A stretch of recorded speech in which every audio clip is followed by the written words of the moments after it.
વચનામૃત પંચાળા 2 ભાગ 1. સ્વામિનારાયણ હરે સંવંત 1877 ફાગણ સુધી સાતમને દિવસ ગામ શ્રી પંચાળા મધ્યે ઝીણાભાઈના દરબારમાં ઓટા ઉપર ઢોલિયો ઢાળ્યો હતો. તે ઉપર શ્રીજી મહારાજ વિરાજમાન હતા અને ધોળો ફેંટો મસ્તક ઉપર બાંધ્યો હતો તથા ધોળો ખેસ પહેર્યો હતો તથા ધોળી પછેડી ઓઢી હતી અને પરમાંસની સભા તથા દેશ દેશના હરિભક્તની સભા ભરાઈને શ્રીજી મહારાજના મુખારવિંદ આગળ બેઠી હતી. પછી શ્રીજી મહારાજ બોલ્યા છે, મોક્ષ ધર્મનું પુસ્તક મંગાવો. તો સાંખ્યના અધ્યાયની તથા યોગના અધ્યાયની કથા કરાવીએ. એ વચનને સાંભળીને પુસ્તક મંગાવ્યો. પછી નિત્યાનંદ સ્વામીએ કથા કરવાનો આરંભ કર્યો. પછી શ્રીજી મહારાજ બોલ્યા છે, યોગવાળા છે તે પંચવિશ્વમાં જીવ ઈશ્વરને કહે છે અને 26માં પરમાત્માને કહે છે. અને સાંખ્યવાળા છે તે 24 તત્વને અવાંતર જીવ ઈશ્વરને કહીને 25માં પરમાત્માને કહે છે.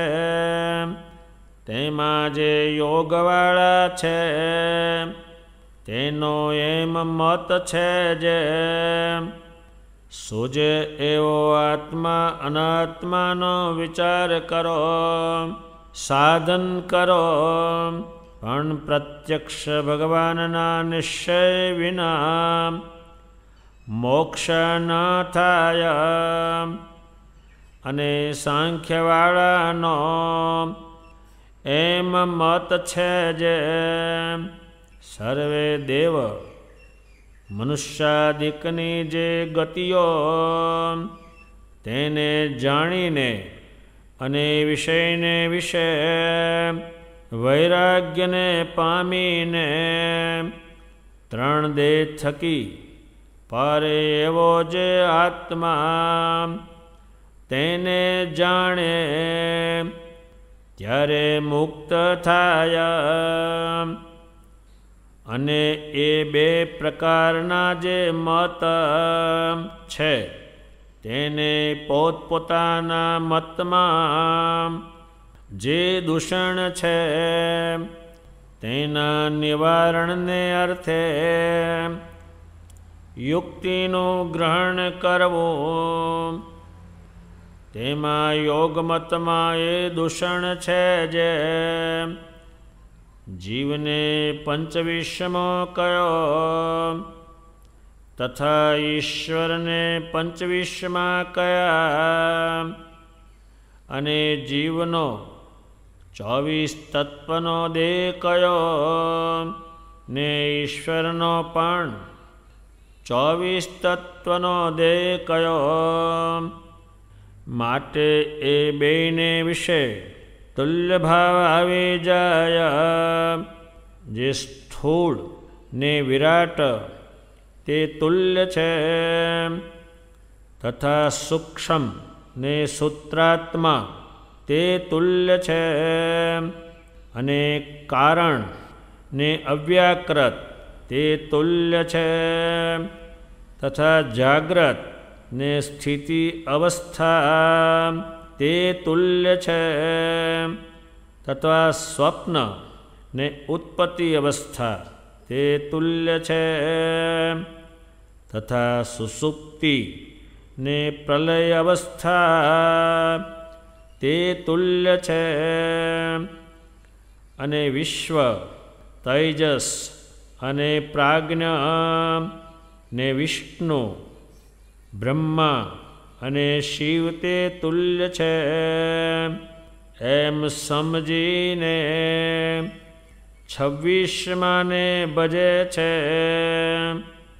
એવી રીતે જીવ ઈશ્વરને વિશે જે તુલ્ય ભાવરૂપ દોષ છે તેને ટાળવાને અર્થે કોઈક મોટા પાસેથી યુક્તિ શીખવી. જે ઈશ્વરના દેહમાં જે પંચભૂત રહ્યા છે તેની મહાભૂત એવી સંજ્ઞા છે. ને તે ભૂત સર્વ જીવના દેહોને ધારી રહ્યા છે. અને જીવના દેહમાં જે પંચભૂત છે તે અલ્પ છે ને બીજાને ધારવાને સમર્થ નથી. અને જીવ છે તે અલ્પજ્ઞ છે ને ઈશ્વર છે તે સર્વજ્ઞ છે. એવી રીતે યુક્તિ શીખીને જીવ ઈશ્વરને વિશે સંપણું ન સમજવું. અને જો એવી યુક્તિ ન શીખ્યો ને કોઈ પ્રતિવાદી પ્રશ્ન પૂછે તો તેનો ઉત્તર કરવો કઠણ પડે ને સમજણ ચૂથાઈ જાય. અને કોઈક પ્રશ્ન કરે તે તો જીવ ઈશ્વરને વિશે સંપણું રહેવા દે નહીં. માટે જીવ ઈશ્વરને વિશે સંપણું ન આવે એવી રીતની યુક્તિ શીખવી. અને એવી રીતના જે વચન તેને સાંભળવા. સ્વામિનારાયણ ભગવાન સભામાં બિરાજ્યા. પછી એમણે કહ્યું કે મોક્ષ ધર્મનું પુસ્તક મંગાવો. તો સાંખ્યની અને યોગની કથા કરી. એ પુસ્તક આવ્યું. નિત્યાનંદ સ્વામીએ કથા કરવાનો આરંભ કર્યો. એ કથા ભગવાને સાંભળી અને પછી બોલ્યા. 2 મત ઉપર આખું બ્રહ્માંડ ચાલે, સાંખ્ય અને યોગ. પણ એ શબ્દ છે, પણ સાચા કેટલા છે ને સાચા નથી એ ખબર કોને પડે? એ કોઈને ન પડે, કારણ કે ક્રિયા કરનાર છે નહીં. આગલ્યા પણ એવા જ ઇતિહાસો છે. ઉદ્ધવજી જ્યારે વૃંદાવનમાં ગોપીઓને શાસ્ત્રની વાત કહેવા ગયા ત્યારે એમણે એ ના પાડી. એમણે કહ્યું ભગવાન આત્માની અંદર રહે છે, દૃષ્ટિની અંદર પણ થઈ શકે છે. એવી ઘણી વાતો એમણે કરી. ગોપીઓએ કહ્યું આને બંધ કરી દો. આ બધાએ કોને કામ લાગે કે જે માંદો હોય તે મગ ખાય, મગનું પાણી પીવી. મનનો રોગી હોય, તનનો રોગી હોય એ તપ કરવા જાય, વનમાં જાય. અમે શું કરવા જઈએ? અમે કૃષ્ણના ભોગી છે અને ભોગવીએ છીએ. એટલે એને શાસ્ત્રની ના પાડી. શબ્દ સાંભળવા નથી, કારણ કે શબ્દોમાંથી જે સમજવાનું છે એ તેને મૂર્તિમાન છે. અને શબ્દો છે એ ભવાયા લડાઈ કરે એના જેવી છે. જેમ ભવાયા લડાઈ કરે પણ તરવાર લાકડાની વાગે બાગે નહીં કોઈને. આવી જાઓ આમ કરે, તરવારો હામાં ઝીકે પણ બધી લાકડાની. હવે સાંખ્ય જે છે, જો એને ખ્યાલ નથી એટલે ભગવાન એનો ખ્યાલ આપશે. સાંખ્ય શાસ્ત્ર છે, આ જગતને ખોટું સમજાવવાનું લખાણ બહુ થયું અને કરવું જ પડે. એને સાંખ્ય કહેવાય છે. સાંખ્યનો સીધો અર્થ કર્યો છે કે આંખે જે દેખાય છે એ જતું રહેવાનું છે, અને જે શોધવાનું છે એ બીજું છે. ભગવાન નિત્યાનંદ સ્વામીને એવો વિજ્ઞાન આપેલું તમને બધી શાસ્ત્રના શબ્દોની સમજ પડો, મારી વાણીની પૂરી સમજ પડો. નિત્યાનંદ સ્વામી અહીં તો એક મોક્ષ ધર્મનું એકલું જ પુસ્તક છે, પણ નિત્યાનંદ સ્વામી જ્યારે શાસ્ત્રાર્થો કરવા જાય ત્યારે 2 સિગ્રામો ગ્રંથોના ભરેલા. હવે સાંખ્યશાસ્ત્ર એમ કે આ દેહ છે એનીમય જીવ છે, એ જીવ 24 ઠેકાણે છે, એટલે 24 વાના શરીરમાં ફિટ કરેલા છે. જો એ જીવ એમાં ન જાય તો જાણી ક્યાંથી શકે, ક્રિયા કરી ક્યાંથી શકે, એક વિચાર કરે છે. એટલે જીવને પણ 24 પ્રકારના કયા, 24 ઠેકાણે છે, 24 રૂપે થઈ જાય છે. હાથમાં એ જ જાય, પગમાં એ જ જાય, આંખમાં એ જ જાય, કાનમાં જાય, એ જતો રહે એટલે બધા ઇન્દ્રિયો ખલાસ. એટલે 24 તત્વો છે, એટલે 24 ઠેકાણે જીવ થાય છે.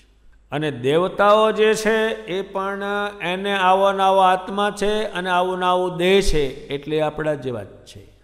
એ પણ 24 ઠેકાણે એનો જીવ કામ કરે છે. અત્યારે તમે હાથ હલાવવો હોય તો એ હોય તો જ હાલે. તમારે જે કંઈ ક્રિયા કરવી હોય એ જીવમાં જાય ત્યારે 24 ઠેકાણે થઈ ગયો. એ તો આમ સીધું આવું ગણિત છે જ. જ્યાં તમે જોઈન્ટ કરો કે હાથ હલ તો હાથ હલવા માંડે, પગ હલ કે પગ હલવા માંડે, આંખને કે જો, એ 24 ઠેકાણા જે છે એમાં 24 પ્રકાર થઈ. દેવતાઓને આવો ને આવો જ છે બધા. એટલે જે જીવ અને ઈશ્વરો એ પણ આવા જ છે. જેટલા દેવતાઓ છે આવા ને આવા જ છે એમ એક કહ્યું. અને 25માં ભગવાન છે, એક મત એમ કહે છે, એ સાંખ્ય એમ કહે. પછી યોગ આવે, એ એમ પાછા કે શરીર જે છે એનાથી એ બહાર છૂટો છે જીવ. એટલે 24 અને 25મો જીવ છે એનાથી છૂટો છે. હવે આમ જોઈએ તો આમ છૂટો. અને 26માં પરમેશ્વર ભજવા. આ 2 વસ્તુ એ ગોટાળાવાળી છે. યોગમાં જે કયો એમાં શું વાંધો છે, તો કે એમાં એ વાંધો છે 24 તત્વો જે છે એમાંથી જીવ છૂટો છે. એ જે જીવ છૂટો છે, છૂટો પડે છે, એમ જીવ અને ઈશ્વરો પણ એવા જ છે. તો એ 25માં છે અને 26માં ભગવાન. એ વાત તેમણે કહી ત્યારે ભગવાને ઘણી વાર શ્રી મહારાજ શું એમાં સમજાવે છે કે 25મો જે જીવ કયો અને 25માં ઈશ્વર કયા, તો જીવનો દેહ જે છે એ પંચભૂતનો છે. એ પંચભૂત એમાં રહ્યા છે, પણ એ અલ્પ કાંઈ કરી શકે નહીં. બીજું કાંઈ એનાથી બીજું કંઈ થઈ શકે નહીં. આ પંચભૂતથી, પંચભૂત ફિટ કરેલા જીવ સાથે આમાં 5 વસ્તુ છે: પૃથ્વી, જળ, તેજ, વાયુ ને આકાશ. એ અલ્પ એમાં ફિટ કર્યા છે. પણ જે ઈશ્વરો છે એ આખા બ્રહ્માંડને પંચભૂત આપે અને એના દેહમાં એ રહે. એટલે પંચભૂત છે આમાં અલ્પ છે અને દેવતાઓમાં મહત છે, એટલે એક થઈ શકે નહીં. ભગવાન સ્વામિનારાયણ યોગ મતને સમજાવે. સજીમાના વખતમાં હવે એ જો સજી મહારાજ કે એમ સમજે નહીં તો આ વસ્તુ આમ બેસે તો આગળ જાય નહીં. કે આ દેહમાં જે જીવ રહ્યો છે તે અને દેવતાઓ સરખા છે તો એ આગળ બેસે નહીં. આ દેહથી બીજી કોઈની ઉત્પત્તિ આમ આગળ થઈ શકે નહીં. એ અલ્પ છે. હાવ અત્યારે આપણે હાથે ઘડિયાળ બાંધ્યું હોય, એના ટકોરા પડે કે એવું કંઈ હજારો લોકોને પ્રેરણા આપે એવું કાંઈ ન બને, એકલો જોઈ શકે. પણ જ્યારે મોટું ટાવર હોય તો આખા ગામને રણકાટો સંભળાવે. એટલે એ ઘડિયાળમાં ને આમાં ફેર બહુ. આ કાંઈ કરી શકે નહીં. આ પૃથ્વી ઉત્પન્ન કરી શકે નહીં, જળ ઉત્પન્ન કરી શકે નહીં, વાયુ ઉત્પન્ન કરી શકે નહીં, આકાશ ઉત્પન્ન કરી શકે નહીં. એ કાંઈ કરી શકે નહીં. એટલે ભગવાન સ્વામિનારાયણ સાંખ્યમત અને યોગમત એ બધાએ પરમહંસોને સમજાવશે પૂરું. એટલે આ સંપ્રદાયમાં 2 વસ્તુ મુખ્ય છે અને જગતમાં પણ એનો ઉપયોગ પણ એ બેસતો નથી. અત્યારે કોઈ કહે છે ભગવાન નિરાકાર છે. એ ભગવાન શબ્દ શું કામ લાવ્યો? ત્યાં જગત આખું નિરાકાર, આકાર નથી કોઈનો. જેમાં કોઈનો આકાર આપણને હાથમાં આવતો નથી, જેમ દેહમાંથી આકાર જે છે એ પોતે જોઈ શકતો નથી, તો આ જગત છે નિરાક, કોઈ આકાર છે ને, આ તો એક કંઈક ચાલુ કર્યું છે તેની મેં તે ચાલ્યા કરે, એ વિચાર પણ છે. અને એક વિચાર એવો આવે કે એક તણખલું પણ ભગવાનની શક્તિ વગર ફરી શકતું નથી, એક પણ એ વિચાર આવે. એમ જે બહુ વિચારધારાઓ જે થઈ એ શબ્દોને આધાર હતી, ખોટા સાચા શબ્દો થયા. શ્રી મહારાજે પોતે પિતાજી થકી આ લોક શિક્ષણ માટે એ ભણેલા છે. શાસ્ત્ર પૂરું કંઈ જાણતો નથી, એ કંઈ પણ કરી શકતો નથી. એમ ભગવાન સ્વામિનારાયણે સાંખ્ય એટલું ચોખ્ખું કર્યું હાવ, અને યોગ માર્ગ એટલો ચોખ્ખો કર્યો, અને પછી એના પોતે આગવા શાસ્ત્રો કરાવ્યા. દુનિયામાં આ વસ્તુ તમને જોવા ન મળે. ભગવાન સ્વામિનારાયણે એટલા માટે શાસ્ત્ર ગળામાં રાખ્યું, એટલું કિંમતી છે. સેનાપતિઓ હોય એને હથિયારો લડવાના જોડે જોડે જ હોય, એ ગમે ત્યાં લડે થાય. એટલે જે માણસ શાસ્ત્ર ન જાણે એ કંઈ પણ કરી શકે નહીં. અત્યારે આપણે નિંદવાની ખરપડી હોય એને લઈને કોઈ યુદ્ધ કરવા ગયું, એમ શાસ્ત્ર વાંચ્યા વગરના શું કંઈ કરે કંઈ. જે કોઈને સમજાવી શકતા નથી આ પરમેશ્વરે, એને શાસ્ત્ર વાંચ્યા નથી. જો સામે પેલો મજબૂત હોય તમને હાવ રોકી દે ને કે તમે સ્વામિનારાયણ અમથા કરો, સ્વામિનારાયણ તો બીજા ભગવાન ભજે છે, તો તમે શું કરો? એટલે ભગવાન સ્વામિનારાયણ સાંખ્ય અને યોગની વાત કરશે. ગોપીઓ બે વસ્તુ સમજી હતી, એના પતિનો પણ ત્યાગ કરી દેતી, છોકરાનો પણ ત્યાગ કરી દેતી, ઘરનો ત્યાગ કરી દેતી હતી. જીવબા બે મતને જાણતા હતા, સાંખ્ય અને યોગને. ત્યારે એમની કથાઓ શાસ્ત્રોમાં લખાણી. ભગવાન સ્વામિનારાયણે મોટા ભાગના આ બે જ યોગમાં રહ્યા છે. અને ભગવાને પોતે બંને ક્રિયાઓ પાછી કરી, એટલી કરી કે આપણે એમને કહેવા જે સામાન્ય માણસને અવળું પડે તરત જ, એટલો એમણે સાંખ્ય અને યોગ ધારણ કર્યો. પહેલી તો શબ્દની વસ્તુ છે, આ તો મૂર્તિમાન છે. સાધુએ લાખો માણસોને ભગવાન બજાવ્યા ઓળખાવ્યાનું કારણ શું? તો કે ભગવાન બોલેલા છે ધ્યાનમાંથી બધું જ. એટલે સાંખ્ય અને યોગ જે છે એના પુષ્કળ શાસ્ત્રો લખાણા. કપિલ દેવ ભગવાને એમની માતા દેવહૂતિને આ ખોટું છે માતાજી અને મારું સ્વરૂપ સત્ય છે એ સમજાવવા એમણે કેટલું લખાણ કર્યું છે. ત્યારે એમના માતાનું કલ્યાણ થયેલું છે. અને માતાજીએ પૂછપૂછ કર્યું છે. દેવહૂતિએ કહ્યું, હે કપિલ, તમે મને સાંખ્ય અને યોગ સમજાવો. એટલું લખ્યું છે. ત્યારે એ સાંખ્યને સમજ્યા ખોટાને, સત્યને સમજ્યા પછી એનો દેહ મુકાણો છે. એ સાંખ્ય યોગ છે. એટલે શાસ્ત્રો જે છે આ તો ભગવાન સાંખ્ય યોગ એ આગળ લખાયેલા છે. પછી એ તો બહુ લખાવશે, એ કહેશે કે આમાં તો ગોટાળામાં પડાય બહુ. હવે કોઈ એમ કે 25મો જીવ છે એવા દેવો છે, એમાં ને એમાં શું ફેર છે? એટલે જેમ જીવને માનતા નથી એમ દેવને માની શું કરવાનું છે? તો દેવ પાસે એ શક્તિ મૂકેલી છે કે આખા બ્રહ્માંડને પંચભૂતનું તત્વ ચોંટાડે. એ આનું કામ નહીં. એટલે જે શાસ્ત્રો ભગવાને સૌને સમજાવે, બહાર ના હોય તો પણ એનો પ્રતિકાર કરવો હોય તો શું કરવો? તમારી ઉપાસના તોડી નાખે, અને તોડી નાખેલા બનાવ બન્યા છે. શરીરમાંને ભસતા હોય એ હલકામાં જતા રહ્યા છે. એનું કારણ શું છે? કંઈક શબ્દ સમજાવ્યા.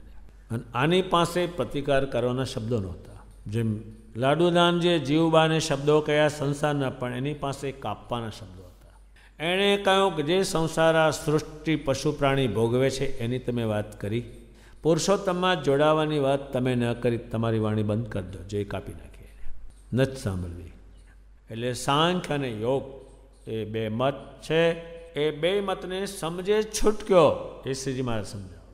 રામાનંદ સ્વામી સત્ય શબ્દોને સમજતા હતા, તો એક ગુરુ એમણે કર્યા અસત શબ્દો કયા, અસત્ય વાત કહી, અસત્ય ઉપાસના કહી, તરત ત્યાંથી મૂકીને ચાલી નીકળ્યા કે આ મોટા બહુ છે, માનને છે ને બહુ, પણ મારે કોઈ કામનું નથી, એને છોડી દીધા. એમ ભગવાન સ્વામિનારાયણે શાસ્ત્રોથી બધાને સજાગ કર્યા કે જે સામાનો શબ્દ તમને કાપી ના શકે, તમે એને કાપી શકો. એ શબ્દો કાપવાના હોય, તમને તરત જ ખબર પડે આ ખોટું છે. યોગ મત જે છે એમાં કયું દૂષણ છે?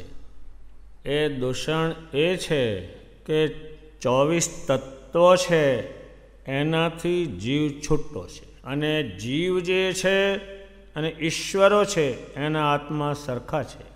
પછી ગમે ત્યાં એને લાગુ પડે, ઠેઠ ભગવાન સુધી પણ લાગુ પડે, અને એ પડેલું છે અને માનેલું છે.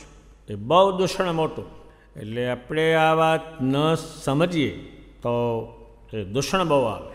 શ્રીજી મહારાજે પોતામાંથી મનુષ્યપણું કાઢવાની 1000 વખત વાત કાઢી. એ આવું સમજે છે. બધાને જેમ જીવ છે એમ સ્વામિનારાયણ ભગવાન છે, એનો દેહ છે, એમાં જીવ છે, આવો જ છે. એ દૂષણો આવે. દુનિયામાં જે ભગવાનો થવાનો પ્રયાસ કર્યો, આવા શબ્દો પરથી કર્યો, ઘણો પ્રયાસ કર્યો બધાએ, પણ એમાં નિષ્ફળ ગયા, કરી શક્યા નહીં. જીવનું જે કામ છે, જીવ જે છે એ આ બ્રહ્માંડ ચલાવવાનું એક પણ કામ કરી શકે નહીં. એટલે ત્યાં પાછા પડે બધા તમામ. ઈશ્વરો જે છે એ આ બ્રહ્માંડ ચલાવે છે. એ પહેલી સરખામણી કરી દીધી. એ સરખામણી કરી એ મોટો વાંધો પડ્યો. અને એક ત્યાં જઈને ઊભો રહે, એનું ઠેકાણું આગળ બહુ જતો રહે. ફક્ત પાછા ક્યાં પડે? અત્યારે કોઈ માણસ આ રીતે ભગવાનપણાનો દાવો કરે, મલિન સાધનાઓને કારણે કરે, પણ આ જ્યારે આ 5 વસ્તુ બતાવવાનું કરવાનું કે આ સૂર્યને તમે રોકી દો અને માણસને પશુ બનાવી દો, પશુને માણસ બનાવી દો, ત્યારે બધાએ પાછા પડે. એ સરખામણી કરી. હવે દેવોની સાથે સરખામણી કરી એટલે બધું આવી જ ગયું ને તમામ આગળ. એ સરખામણી છે એ દૂષણ છે મોટું. એ વાત ભગવાને યોગ મતની સમજાવી. દૂષણ એટલે દુઃખને કરનારી આ વાત છે. એટલા બધા યોગ મતવાળા જે આ પ્રમાણે દૂષણને કારણે એ દૂષણ એને પણ દુઃખ થાય અને હામાને દુખ્યો કરી દે. અને આગળ કોઈ જઈ શકે નહીં, કંઈ કરી શકે નહીં. એટલે પછી બધા ત્યાં જ પાછા પડે છે. એને મારવું ન હોય તો એ વ્યવસ્થાને તાબે થઈ જાય. બીજાને એમ કે જાતું જીવ જે વધારે, પણ એ વહેલા ઉપડી જાય. કેમ થયું નહીં? એ થાય એવું જ નથી. એટલે એ દૂષણ છે. અત્યારે કોઈ એમ કે હું રાજા છું, થાય નહીં, નથી, કાંઈ છે નહીં. એટલે પછી એ દૂષણની ભગવાને વાત કરી. હવે સાંખ્યની વાત કહેશે. અને સાંખ્યવાળાને એ દૂષણ છે જે 24 તત્વ કયા છે ને 25માં પરમાત્માને કયા છે ને તે 24 તત્વને મિથ્યા કયા છે ને પરમાત્માને સત્ય કયા છે, ત્યારે તે પરમાત્માને પામે છે કોણ? કેમ જે પામનારા જીવને તત્વથી ભિન્ન કયો નથી. માટે એ જે દૂષણ છે તેને ટાળવાને અર્થે મોટા થકી એમ યુક્તિ શીખવી જે. એ 24 તત્વ કયા? તે જીવ વિના હોય નહીં. માટે એ તત્વ ભેળા જ જીવીશ્વરને કયા છે? તે જીવીશ્વર એ તત્વ થકી પૃથક છે ને પરમાત્માને પામે છે. એવી રીતની યુક્તિ શીખવી. અને આ યુક્તિ ન શીખી હોય ને કોઈ પ્રતિપક્ષી પ્રશ્ન પૂછે તો સંશય થાય. જે તત્વ તો મિથ્યા છે, ત્યારે તે પરમાત્માને પામ્યાને અર્થે બ્રહ્મચર્યાદિક ધર્મ કયા છે? તથા શ્રવણ, મનન, નિધિધ્યાસાદિક સાધન કયા છે? તે શાને અર્થે કયા છે?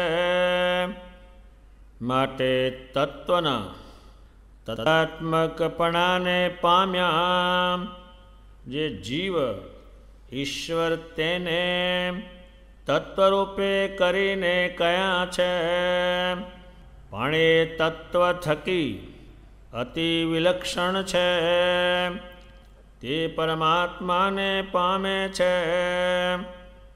ઇત્યાદિક જે યુક્તિઓ તેને મોટા સંત થકી સાંખ્યવાળાને શીખવીએ. અને યોગવાળા જે છે તે પ્રત્યક્ષ મૂર્તિ એવા જે મત્સ્ય, કચ્છ, વરા, નૃસિંહ, વામન, રામકૃષ્ણાદિક ભગવાનના અવતાર તેને ધ્યાને કરીને મોક્ષ થાય એવી યુક્તિનું ગ્રહણ કરે છે. અને જે સાંખ્યવાળા છે તે જે તે યતો વાચો નિવર્તન્તે અપ્રાપ્ય મનસા સહ ઇત્યાદિક શ્રુતિ શાસ્ત્રે કરીને કયું જે ભગવાનનું સ્વરૂપ તેને અનુભવે કરીને યથાર્થ જાણે ત્યારે મોક્ષ થાય એવી યુક્તિનું ગ્રહણ કરે છે. અને એ બેય મત છે તે સારા છે ને મોટાએ માન્યા છે. અને એ બેયનું યથાર્થ જો આચરણ જે કરે તો તે પરમ ગતિને પામે છે. અને એ બે મત છે તેમાં સાધન સરખા કયા છે, પણ ઉપાસનાની જે રીત તે સરખી નથી, ઘણી પૃથક છે. જગત છે તે શાસ્ત્ર જેવું હોય ગમે તે હોય પણ એ માર્ગે જાય છે. એટલે ભગવાન સ્વામિનારાયણે કહ્યું સાંખ્ય મતમાં એ દૂષણ છે. શું દૂષણ છે? એ જે દેહ છે એના 24 તત્વો છે. એ તત્વો જે છે એ મિથ્ય છે. એટલે તત્વથી જીવને છૂટો પાડતા નથી, ભેગો માને છે. એટલે દેહ છૂટી જાય એટલે તત્વો એની મેતે છૂટી જાય. હવે 25માં પરમાત્માને માને છે ત્યારે જ્યારે તત્વો ભેગો જીવ ત્યાં જ ખલાસ થઈ જાય છે ત્યારે પામે કોણ પછી? આજે દુનિયામાં વ્રતોનું ખંડન કર્યું, તીર્થોનું ખંડન કર્યું, એ આ જાતના માણસોએ કર્યું છે. ગુરુઓનું ખંડન કર્યું, તીર્થોનું ખંડન કર્યું, બ્રહ્મચર્યનું ખંડન કર્યું કે એને કરી શું કરવાનું છે? એ ખંડન કર્યું છે. કોણે કર્યું? તો કે આ સાંખ્ય મત. એ મતમાં શું એમણે માન્યું? તો કે દેહની અંદર જે 24 તત્વો છે એ 24 તત્વો જ્યારે ખલાસ થઈ જાય, દેહ ખલાસ, એની જોડે ખલાસ થઈ જાય છે. એ તત્વો ખલાસ થયા એમ કીધું એણે, પણ તત્વોથી જીવને છૂટો ન પાડ્યો.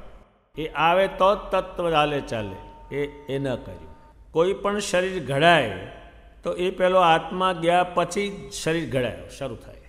પણ એમને યુક્તિઓ કરીને ખંડન કરેલું. એટલે આ જે ખંડન કરનારા છે એ આ જાતના છે. અને એનું સાંભળીને બહુ લોકોએ પડ્યું મૂકે છે અને સત્સંગમાં ઘણી એની અસર પણ થયેલી છે.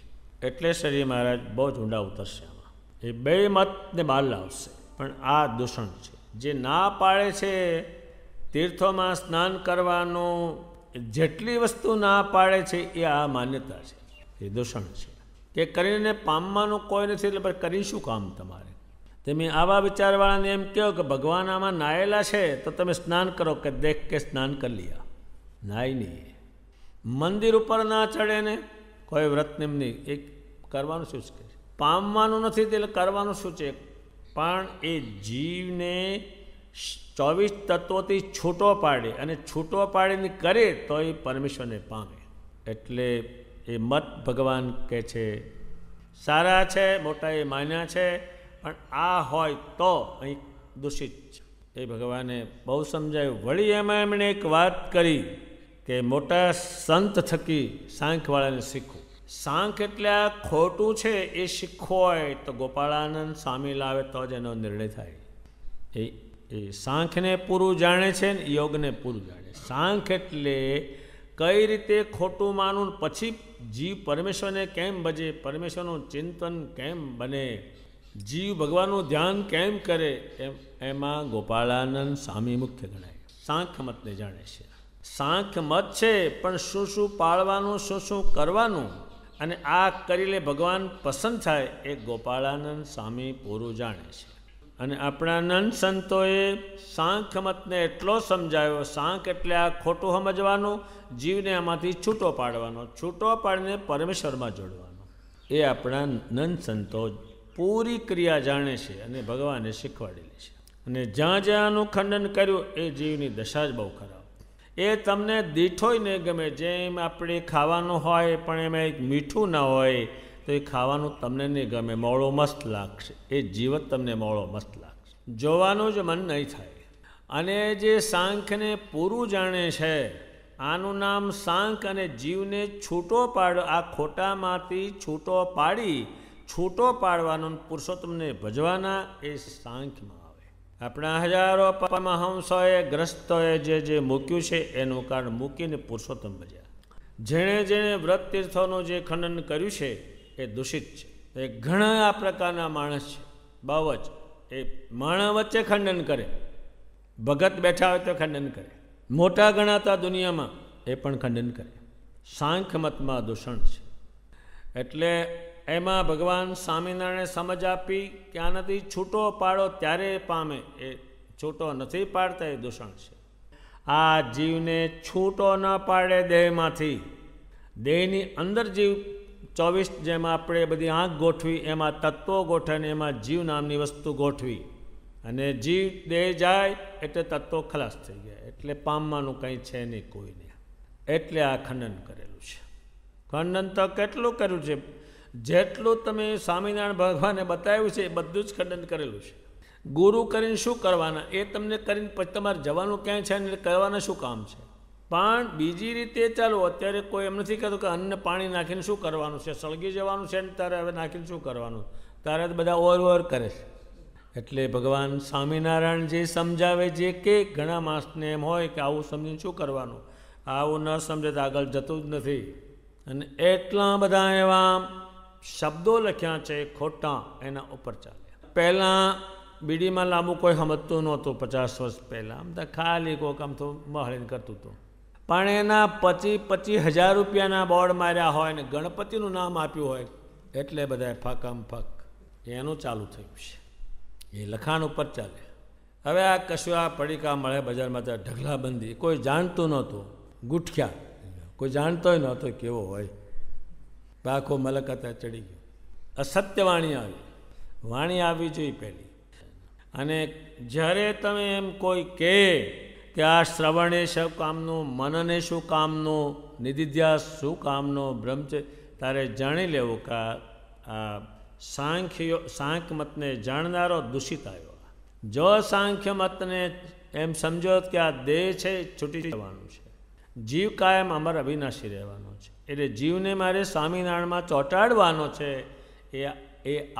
એ કોઈ કહે ત્યારે એ સાંખ્ય બરાબર છે. અને કેટલાક માણસો બુદ્ધિપૂર્વક કે એટલે સમજણ ન પડે એ બુદ્ધિપૂર્વક કે.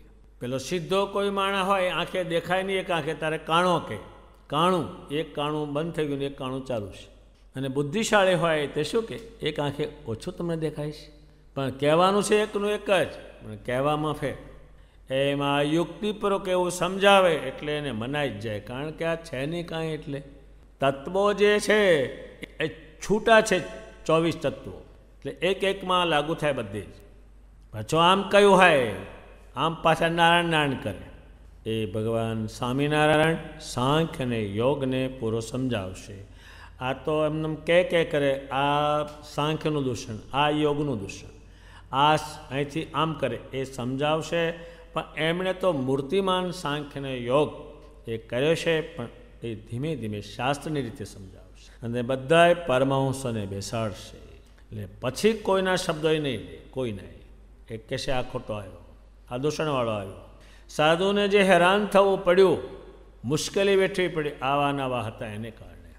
સજી મહારાજ એ વળી પાછા યોગની વાત કહેશે, પણ એકનું દૂષણ કહી અને બીજી વાત લાવશે, બીજાનું દૂષણ કહીને બીજી કેટલા દૂષણો છે એ કહેતા જશે. એટલે ઘડીએ ઘડીએ વાતને પલટાવશે. હવે પોતે પાછા યોગ ઉપર આવશે. હવે યોગવાળા છે એ શું કહે છે તો કે એ બધા અવતારની વાત કહેશે, એમાં શું દૂષણ આવશે હમણાં એ પછી કહેશે. એટલે શ્રી મહારાજ સાંખ્યમત અને યોગમતને બહુ સ્પષ્ટ સમજાવશે.